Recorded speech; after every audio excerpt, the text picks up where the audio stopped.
Asmi Indodax bersama Tari. Bagi yang belum tahu, Asmi ini adalah salah satu program di Indodax di mana para member Indodax silahkan bertanya lewat sosial medianya Indodax. Nanti di pertanyaan-pertanyaan itu akan kami jawab di program Asmi. Nah, bagi yang pertanyaannya kepilih, bisa mendapatkan merchandise eksklusif dari Indodax. Nah, kali ini seperti biasa, Tari ditemani oleh salah satu tim Indodax dari Business Development, yaitu Kak Frans. Halo Kak Frans. Halo Tari. Halo, apa kabar Kak Frans? Kabar baik. Tari gimana Walaupun kabarnya, kita udah sehat? masuk sehat, walaupun bosen, kita udah masuk ke minggu ke-7 nih ya, work from home. Wow. Nggak kerasa. Tapi semoga semua member Indodax sehat-sehat. Kak Frans juga semoga sehat terus. Amin. Jangan lupa stay safe, stay healthy. Jangan lupa cuci tangannya. Siap. Oke deh, Kak Frans, udah siap untuk menjawab pertanyaan-pertanyaan dari para member Indodax? Siap, siap. Oke, untuk membersihkan waktu, langsung aja kita masuk ke pertanyaan pertama dari Hendiko_AD di Instagram. Pertanyaannya adalah, kenapa atau apa penyebab adanya kripto yang sangat fluktuatif dan beberapa ada yang hanya diam tak bergerak? Nah, itu gimana tuh, Kak Frans? Oke, Mas Hendiko Ade ya. Oke. Pada dasarnya tren itu dikategorikan menjadi 3. Yang pertama itu uptrend atau tren naik. Yang kedua adalah downtrend atau tren turun. Dan ketiga adalah sideways atau trennya tuh nggak kemana-mana, di situ-situ aja. Kalau untuk uptrend itu berarti suatu tren di mana harga aset kripto itu terus bergerak naik dikarenakan banyaknya permintaan sehingga orang banyak yang buy.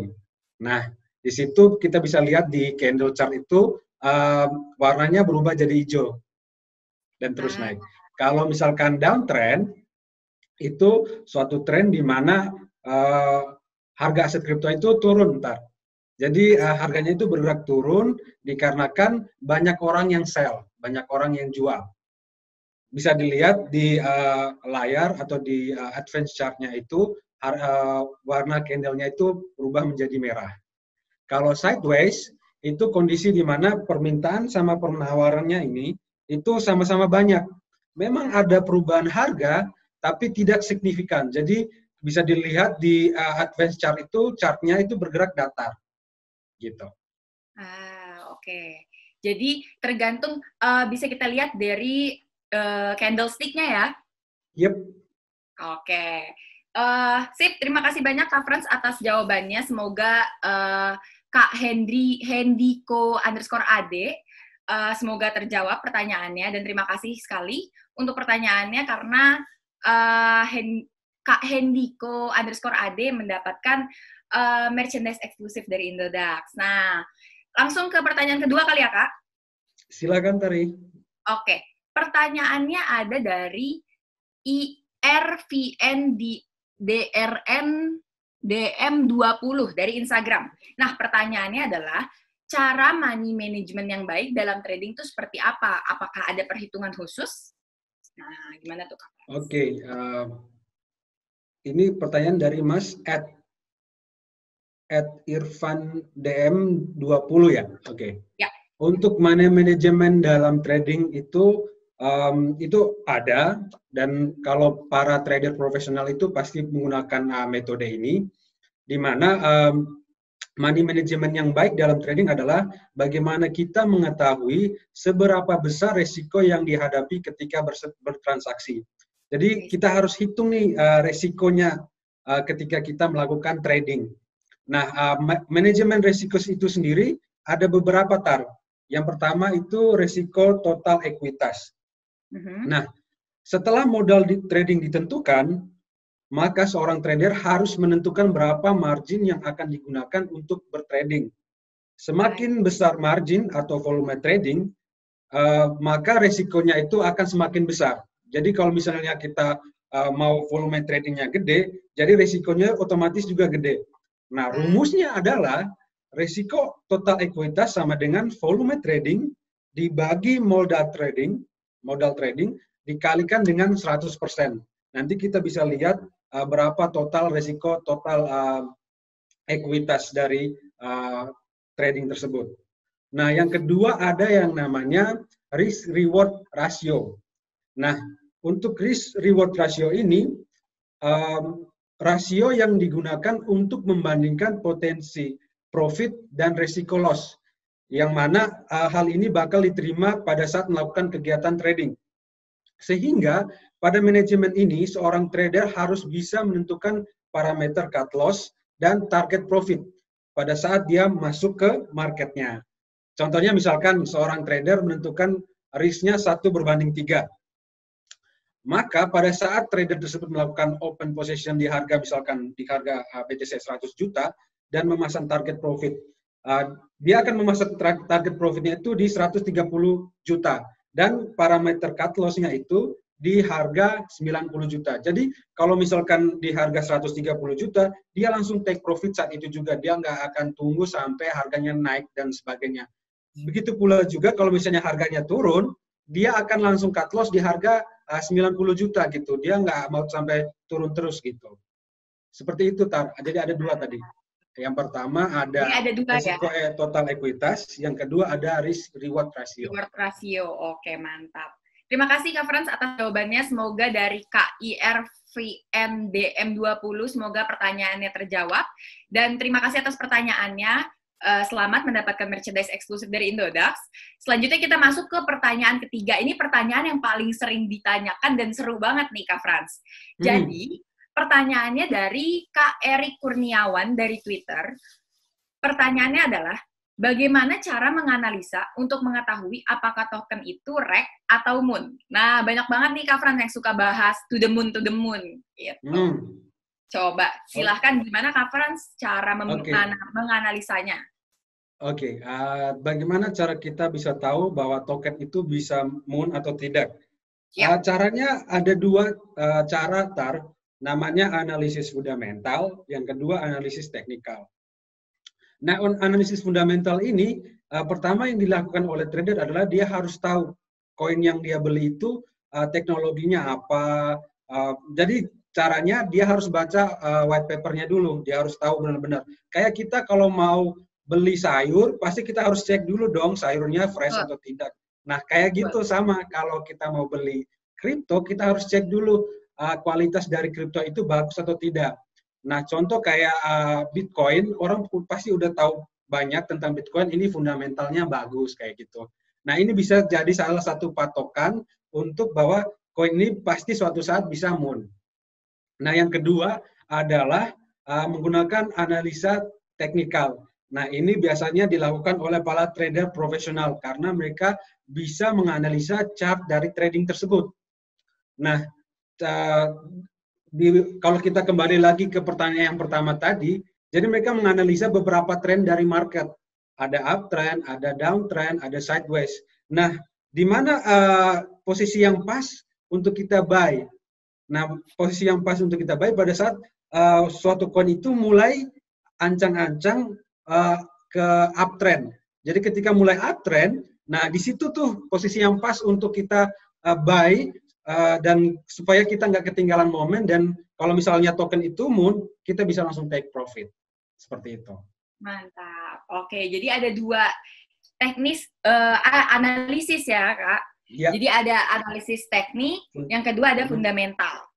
Nah, ini menarik tadi ada fundamental karena itu juga udah salah satu topik yang udah pernah dibahas di Indodax Academy. Nah, buat teman-teman yang masih mau bertanya atau gimana sih analisis fundamental itu, silahkan nonton aja Indodax Academy episode teknis analisis fundamental. Benar, gitu. Benar. Ya. Langsung aja ke Indodax Academy ya. Nanti mungkin dikasih link di sini nih. Oke, selanjutnya pertanyaan dari Exo900D di Twitter. Pertanyaan terakhir ini, Kak Franz, adalah kesalahan apa saja yang sering dilakukan trader pemula sehingga merasa bahwa aset kripto bukan pilihan yang tepat untuk menghasilkan uang. Nah, gimana tuh, Kak Franz? Oke, iya sih, memang ada beberapa kesalahan-kesalahan untuk trader pemula. Biasanya yang pertama, mereka udah percaya diri aja, udah pede, mereka udah bisa gitu tanpa pelajari terlebih dahulu ini bagaimana cara trading aset kripto yang benar, bagaimana cara membaca candle chart kayak gitu. Jadi mereka udah pede, kayaknya kalau saya beli Bitcoin saat ini otomatis langsung untung gitu. Nggak gitu juga pola pikirnya. Jadi mereka harus bisa tahu tren kapan buy dan tren kapan sell gitu. Yang kedua, kebanyakan para trader pemula ini ketika membaca suatu news, mereka nggak verifikasi misalkan news itu berdampak baik atau tidak. Jadi mereka percaya aja semua informasi yang mereka baca. Nah, tanpa verifikasi gitu, jadinya mereka langsung kayak ada yang namanya panik. Jadi mereka bisa saja panik, langsung sell, panik, langsung kadang kalau misalkan ada tren positif, news positif sedikit, mereka langsung buy gitu. Jadi harus dibaca dulu, diverifikasi juga berita-berita yang beredar gitu. Nah, kemudian jangan terbawa emosi ketika melakukan trading. Misalkan lagi mulai uptrend nih, ada satu koin mulai pump. Tiba-tiba dia langsung, wah lagi pump nih, takut ketinggalan momen. Dia langsung beli semua. Pada hasil akhirnya ternyata itu cuma pump sementara, and then harga asetnya turun. Nah itu bisa saja si tradernya mengalami kerugian. Jadi jangan terbawa emosi, harus lihat dulu chart, harus analisa dulu chart itu terlebih dahulu, baru bisa langsung trading. Kemudian banyak yang memasukkan semua uangnya itu dalam satu koin. Ada pepatah yang mengatakan jangan memasukkan telur dalam satu keranjang. Kalau misalnya jatuh pasti pecah semua gitu kan. Nah, di metode yang sama ini kita harus terapkan juga nih pada saat kita trading. Jangan memasukkan semua uang kalian dalam satu koin. Jatuhnya kalau misalkan si koinnya itu turun, semua estimasi aset kalian pasti juga akan ikut turun kayak gitu. Kemudian yang kelima, harus pilih exchange yang aman dan liquid. Kenapa? Karena kita takutnya exchange ini kan masih bersifat sentral. Jadi kalau misalkan sistem keamanannya nggak baik, kemudian dia nggak liquid, jatuh-jatuhnya bukan untung malah buntung gitu. Jadi rugi kayak gitu. Kemudian harus kembali lagi saya harus katakan bahwasannya mereka harus banyak-banyak belajar terlebih dahulu, harus baca chart, belajar baca chart, belajar lihat berita kayak gitu. Dengan seperti itu mereka terbiasa untuk menganalisa trading terlebih dahulu, baru bisa melakukan trading. Nah, yang terakhir saya sarankan buat teman-teman di sini yang mau pengen belajar, silakan buka Indodax Academy untuk mengecek. Di sana ada banyak sekali tutorial-tutorial untuk bisa trading, kemudian bagaimana melihat aset ini. Contoh misalkan banyak teman-teman di sana nggak tahu kan waves itu apa. Nah di sana dijelaskan ini loh ada aset yang namanya waves, seperti ini teknologinya kayak gitu. Jadi semuanya dijelaskan baik trading maupun aset-aset kripto di sana. Seperti itu Karin. Mantap, luar biasa Kak Frans. Terima kasih banyak atas jawaban-jawabannya. Terima kasih juga untuk Kak Exo 900D di Twitter pertanyaannya. Selamat mendapatkan merchandise eksklusif dari Indodax. Kita udah nggak terasa, udah 4 pertanyaan kita jawab di episode kali ini, Kak Frans. Ya. Terima kasih banyak atas waktunya. Sekali lagi, Tari ingatkan untuk teman-teman yang mau belajar lebih tentang aset kripto, tentang blockchain, silahkan selain bisa bertanya lewat kolom komentar di sosial media Indodax, silahkan mengunjungi indodax.academy seperti yang Kak Frans sudah sebutkan tadi. Karena di situ udah lengkap, bahkan ada glossary juga. Jadi tadi ngedengar bahasa-bahasa kayak to the moon atau reg atau apa, mungkin bisa menemukan jawabannya di indodax.academy. Nah, terus sekali lagi nih Kak Frans, banyak banget member-member yang suka nanyain gimana cara dapetin kaos Indodax. Nah, jadi Indodax ada official store-nya di Tokopedia. Yep. Untuk para teman-teman yang mau memiliki merchandise Indodax, silahkan mengunjungi aja ya kan ya Kak Frans? Yep, di Tokopedia, toko Indodax dengan centang ungu. Yang ada centang ungunya. Nah, yep. Sip. Jadi Terima kasih banyak Kak Frans sudah nemenin Tari di ASMI episode 2 ini. Sama-sama. Untuk para teman-teman lainnya yang mau bertanya, silahkan kirimkan pertanyaannya. Mana tahu bisa mendapatkan eksklusif merchandise dari Indodax. Oke deh, Kak Frans, thank you so much ya. Sama-sama, Tari. Sehat-sehat terus, Kak Frans. Tari juga sehat-sehat terus ya. Oke. Kesehatan. Yes, untuk teman-teman juga jaga kesehatan. Tari pamit undur diri. Sampai ketemu di ASMI lainnya. Dadah!